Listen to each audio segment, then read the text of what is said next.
Hello साथीहरू, good morning सबैलाई। म चाहिँ आज म माइत घर आएको छु।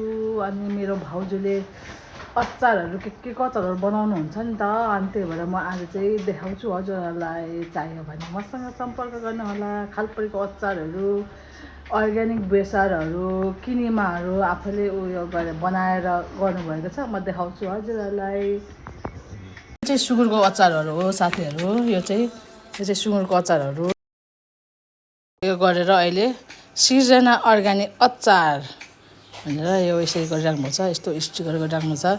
उहाँ हाम्रो भाउजू यसरी गर्नुहरू उयो बनाइराख्नु भएछ ऊ लगाउनलाई। आजकल यो चाहिँ स्टिकर यस्तो भएछ र यो चाहिँ आफैले बनाउनु भएको किनेमाहरू हो। घरैमा बनाउनु भएको किनेमा बेसारहरू पनि आफैले उयो गरेर बनाएर यसरी उयो गर्नुभएको सक्नुहुन्छ। यहाँ हरेक आइटमहरू छ।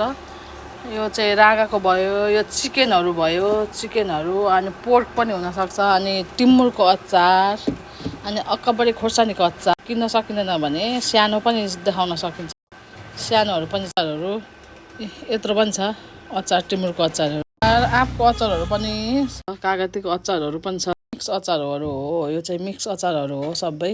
गाजर, मुला, आँपको पनि छ यसरी बन्दै छ। यो चाहिँ अर्डर अनुसारको पनि बन्दै हुन्छ। यो चाहिँ अर्डर अनुसार पनि बनाउनु हुन्छ हाम्रो भाउजूले। यो चाहिँ मगाएपछि यसरी गर्न सक्नुहुन्छ। बनिसकेको रेडी भइसकेको यो चाहिँ पोर्क अचार। अब यस्तै हो साथीहरू। अनि अब अचारहरू बन्दैछ। चाहियो भने मसँग सम्पर्क गर्नुहोला। आज यति नै। By by. अर्कोचोटि माइत आएको बेलामा भिडियो बनाइदिन्छु।